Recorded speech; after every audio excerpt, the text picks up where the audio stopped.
Thank you, Alphonzo, for coming to the Tomcat SK8TV show, episode 14. Thanks for having me. I'm one of the guys that watched Hocus Pocus nonstop as a kid, so it's like, I'm starstruck, man. Yeah, right on. You were known as one of skateboarding's greats, and you and a very small handful of people kind of changed skateboarding.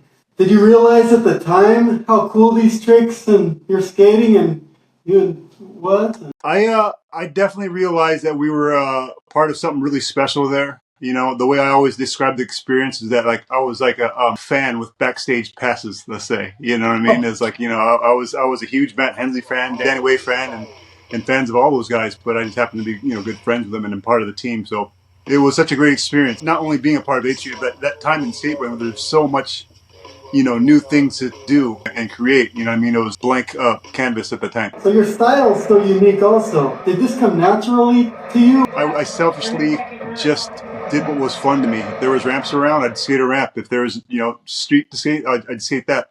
I never really categorized it back in those days. Like me and the buddies I skated with were just skateboarders. You put something in front of us and we're going to see how creative we can get on that thing. You know what I mean? I was just fortunate enough to have places to skate and lived and breathed it. At that point, Del Mar had shut down, Upland had shut down. So there was, McGill Skate Park and stuff like that. And then after that shut down, it was kind of like other wooden ramp parks. The YMCA had opened up.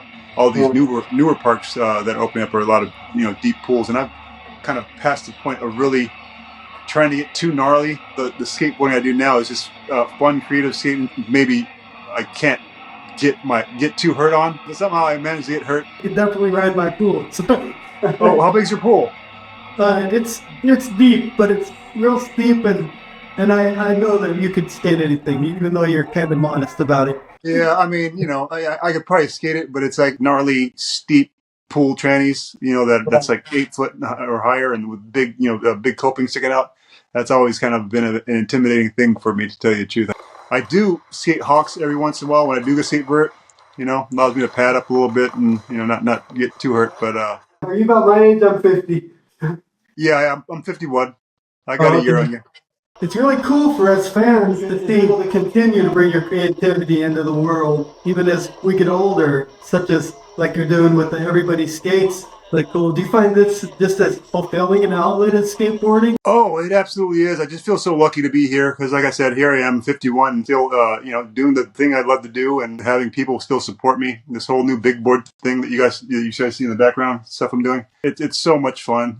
A lot of the stuff that I do is inspired by the 80s. One of the boards that you're looking at back there is like the old, it's inspired by the old Hammerhead and Soy. I didn't even really initially come up with the idea as something that was intended to be ridden. A lot of people were collecting the boards, the collab boards that I was doing. So my idea was just to create a bigger board to give it more real estate to not only do the art, but kind of making it the center piece of everyone's collection. And then once I got the samples back, my mind automatically went to, oh man, this looks like it would be quite a hoot to skate. Everywhere I took it, everyone, responded to it like positively.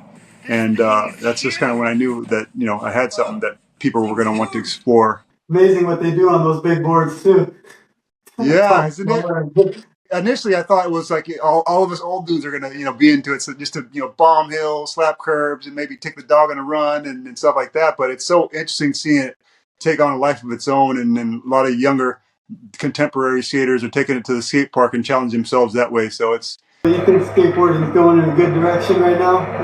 I love skateboarding for what I make of it. I kind of cut out all the other chatter. I'm really I've always kind of just been in a bubble in that regard. If everyone woke up tomorrow and started wearing red dresses to go skate, that doesn't mean that I'm going to put on a red dress and skate. I explore all the things that make skateboarding fun to me, and that's what keeps me enjoying it. As far as all the politics and all that stuff, I can kind of really care less, man, to tell you the truth. Isn't that the coolest part of skateboarding, though? Because it's not so like an organized sport like other sports where there's some sanctioning body that can tell you when you can go pro, when who can start a company and this and that. Like skateboarding it's not categorized as no one thing. It's always been what you made of it.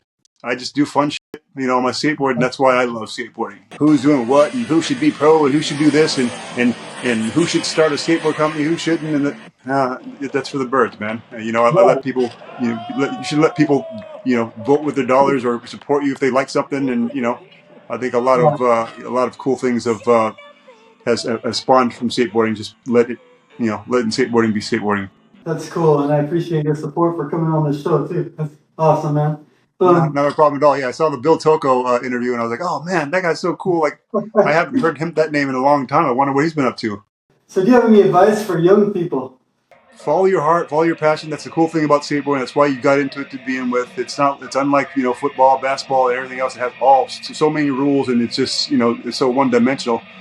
Enjoy it, do in skateboarding what makes you happy. I mean, there's just so much to do and so much you can enjoy. There's positives and negatives to it. Just focus on what you love about it, and that should be why you're doing it.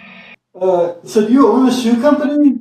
Yes, I do. I own a shoe company called Savali Footwear. Let me see if I have some samples I can bring up. Savali Footwear right here. Oh, yeah. Some samples that we've made.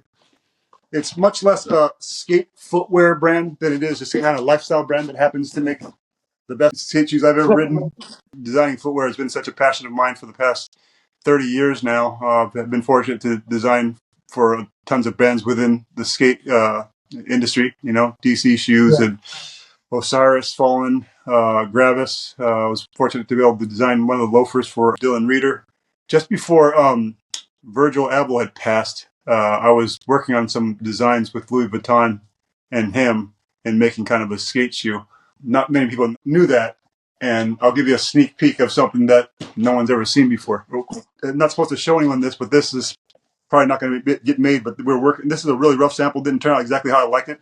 There's some more work to do, but this was one of the shoes I was working on for Louis Vuitton at the time, where I took the big Louis Vuitton logo, made it into lace loops up here with a little vamp strap. I love these vamp straps because I find it protects the bottom part of the laces and stuff. And so, yeah, we're working on some cool stuff. And, unfortunately, due to his untimely death, it just didn't really get to see the light of day. Well, I'm going to paint your elf cab in my collage in the backyard. Oh, that's right. Yeah, I've seen all the graphics in the pool.